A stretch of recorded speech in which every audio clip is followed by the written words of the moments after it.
What's up, guys? Coach Jonathan here. I want to go through this. It's called Who's in Charge? Running a Class with Clarity. The biggest reason I want to do this is because I want to go through some of the things that sometimes we just do a certain way because we do CrossFit, but really, like, we're in charge of these things. And the more we take ownership of these things and adjust them and take responsibility for them and actually improve how we deliver our classes, your classes will be way better. It'll be a way better experience for the people that you're running through them. So the goal of this video is not to give you like some sort of tactical thing. The goal is to run through like some basics of how you can look at your class and then identify ways that you can improve it. So as we go through it, I'm going to go through some pieces and ask questions. And what's going to happen is you're going to be like, oh yeah, we can do a better job of that, or we're doing that or not doing that. So as we go through it, your goal is just to write down different little things you can improve, because we're still trying to improve stuff in our gym. You know, you're always going to be onboarding a new coach or stuff like that. But like just in general, the whole point is to go through these things, understand like these are things you can control. And if you're not doing stuff, you're most likely creating confusion and chaos when you could actually have clarity and control. So it's called Who's in Charge? Running a Class with Clarity. So going old school English class, who, what, when, where, and how. So that's how we're going to break this down so that you can, observe these things and see how they get affected. So first off is who. So who's in charge of like when to open? So like when does your gym open before a class? Is it consistent? Is it like, does every coach do it at the same time, or do people just do it when they want? So like at our gym, like we open 15 minutes prior to any class time and we stay open 15 minutes after any class time. So like at 5 a.m., the gym is open at 4:45 a.m. And then I coach at 4, so at 3:45 a.m. the doors are open, the music's on. That allows people to come in, do a little bit of mobility. But like, do people even know that? Like, is it clear? Like, have you made a standard of that your coaches have to adhere to?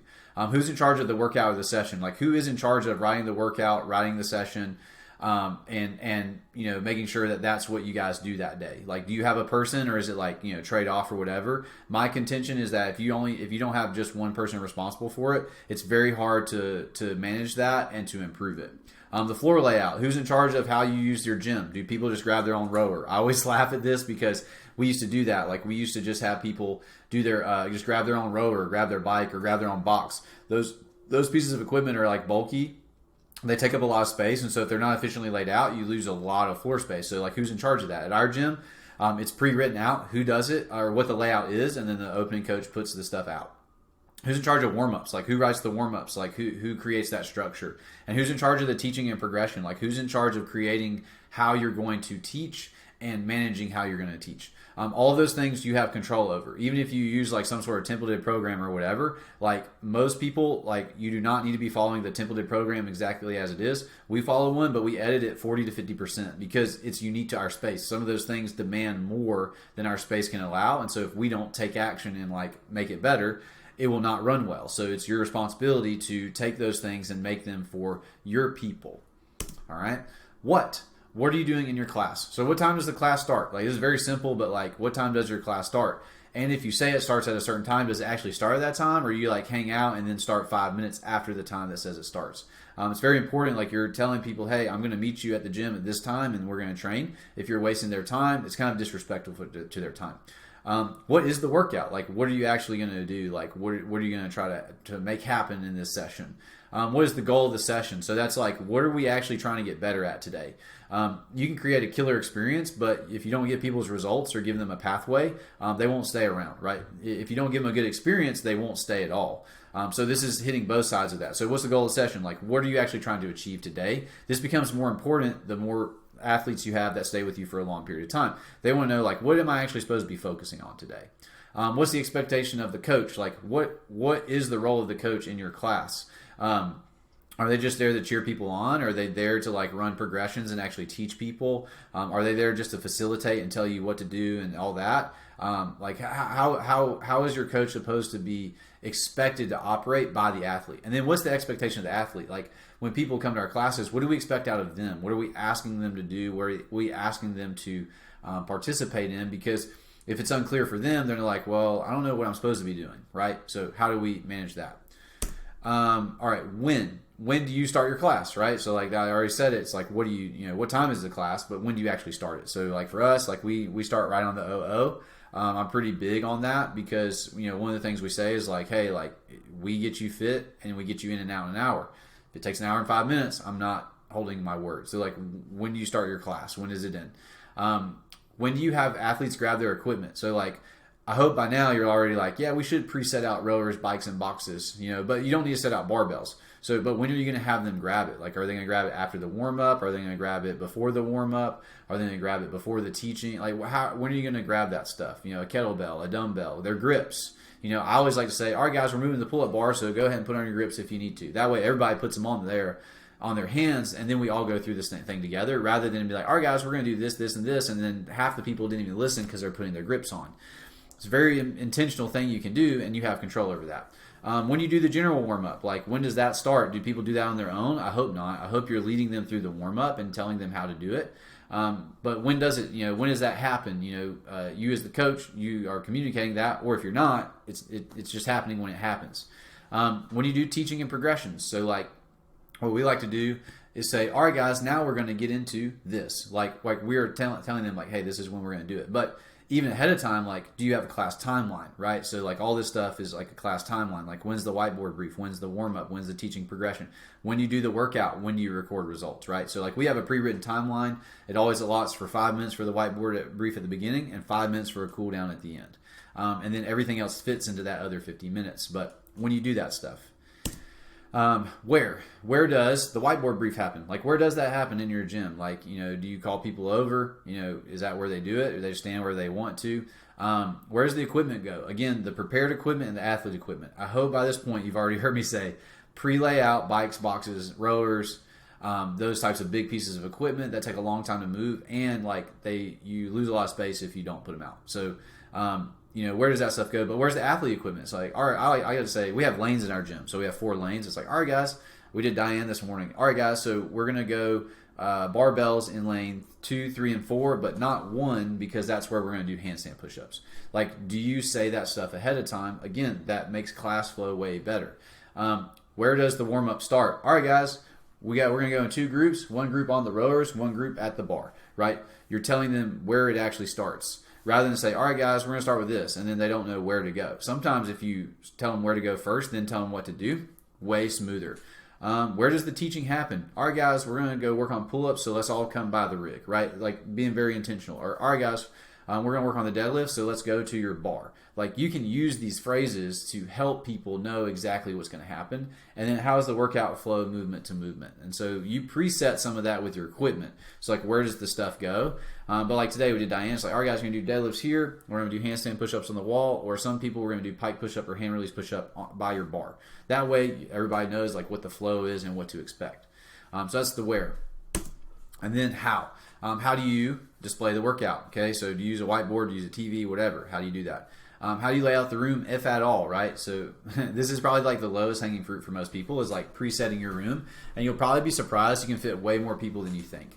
How do you deliver the whiteboard brief? Like, do you do it in the first 5 minutes of class? What do you start with? Like, we start with announcements, then the workout, then scaling options. That's how we always go through it. How do you direct athletes around the room? It's like, all right, guys, let's go grab your equipment and let's go set it in these lanes. Let's go. We're all gonna warm up on the rowers. Like, how do you direct people around the room and ask them to move around the room, if at all? Or do you just walk around with these expectations in your head and get frustrated that people aren't doing it when it's actually you who's in charge of them moving? And so if you don't like how they're moving, it's because you didn't ask them to move in a certain way. How do you instruct athletes to set up their equipment? And so that's like, yeah. That's not, there's the directing people around the room, but then there's being specific of like, all right, guys, we're going to go barbells in lanes 2, 3, and 4. So like at our gym, that's what we do because it makes it way easier. Even if someone's like, which ones are those? And you can just point to them like there, or there. Transitioning from warm up to teaching to workout. So it's like, when you're done with your warm up, like, do you say something that, hey, we're going to move on to this next section, so that people are aware that that's about to change, and then going to the workout, like aware that, hey guys, we're done warming up. Now, next thing is we're going to do the warm up or do the workout. How do you structure coaching during the workout? So like, what are your coaches trying to do while the workout's going on? You just stand there with your hands in your pocket? Are you looking for certain things? Like, what are you actually doing? How do you coach now that the workout has begun? Because my hope is that in the warm-up, you've gotten people moving, they're talking, they're hanging out. In the teaching and progression, you've broken down movements. You've been able to cue and correct, and improve movement quality, and then safeguard what you want in the workout. Meaning like, hey guys, we want to be able to do bigger sets or smaller sets, or preserve whatever it is. And then so by the time you get the workout, what are you trying to do at that point? And then how do you end class together? Because this is really big. Like we all do this together. Like one of the biggest benefits of group fitness is that you're with people, right? And so when you start together at the whiteboard, that's awesome. It's even better when you end class together. How do you do that? So again, the point of this is for you to go through these things and be like, oh man, that's something we can get better at. That's something we can improve. That's something that we can deliver at a higher level. Because at the end of the day, like, who's in charge? Here, let's go back to the first slide. Who's in charge? The whole point is running a class with clarity. The more clear that people see things, the easier it is to get buy-in from them. So like if you feel like you're not getting progress with someone, but I just go through that list and there's like 6, 7, 8, 9, 10 things, you're like, man, we could do that better. I would challenge you to, instead of thinking about how to cue Susie better, how to run your whole class better. Like, how can you run your whole product delivery better so that in the end, you're creating an environment in which things are much more structured and clear, that people can come in and actually get coached. Because if you don't do some of this stuff, like, you're just going to be hurting people, right? So, like, if you just do a templated program and just try to follow it without asking, like, is this truly proper for our population? And if not, like, making those adjustments, like, you're just setting people up for failure. Like, you're setting them up to end up in a problem of, oh man, I feel like I couldn't do that, or I can't achieve that, or that's too much. Like, rather than being like, okay, well, what are we really trying to achieve in 60 minutes? Oh yeah, we need a whiteboard brief and do a cool down. So I got 50 minutes. How can I deliver awesome fitness, but also have people have a good experience and interact with the competency of the coach? Like, actually get better at movement and changing how they move, which is going to change their health for the rest of their life. How can you actually do this stuff? Like, you just do a templated program and you don't edit it for that. Like, you're not actually doing the process of making it specific for your people. And if we have these communities that we say we care about, we need to be doing that, right? Presetting equipment out, laying the floor out, having clear places for people to go, when to go, things to actually do. This is why people come to us. They come to us because they're not good at working out on their own. So like, anytime that we make an environment in which they have to think and come up with stuff on their own, we're actually making it harder for them. All right. You create a type of confusion, they're not going to want to stay with you, right? And so that's another big thing. If you really care about people's long-term health, they got to stay with you for a while. Well, if you're not running things clearly, then you're creating a scenario in which they're more likely to leave because they're like, well, I just kind of just want to be told what to do. And I used to be like kind of critical of that when I first got started, but as I've gotten into it, I'm like, well, no, like, this person got a full-time job, they've got 3 kids, 2 of them are sick, and then they've got other stuff going on in life. Like, they're here because they want me to coach them so that they can safely train and do it. They're paying me for that value, right? And so, like, why am I not delivering on that? Why am I internally complaining about how they're not listening to me, rather than actually me internally understanding that and empathizing with them, like, hey, like, this might be more difficult for them. And so if I can make it even easier, then they're definitely going to want to come back. And then the longer they stay here, the more competency they have. And then we can keep progressing them, right? So, like, it's really flipping that switch. So, like, who's in charge? The reality is it's you. And so if you don't like the way things are acting out or playing out in your classes, I guarantee you go through this video and stuff that got stirred up. Like, if you go start to make tweaks of those and standardize it across all classes, you'll start to see some of this stuff filter out, and you'll start to see better results from your people. So who's in charge? Quick answer is it's you. Go through this, do a brief audit, just watch the video, watch it a second time if you have to, and just note little things that you can make, and then how can you do it consistently. Don't just do it one time, do it consistently. Awesome, guys. I'll see you later.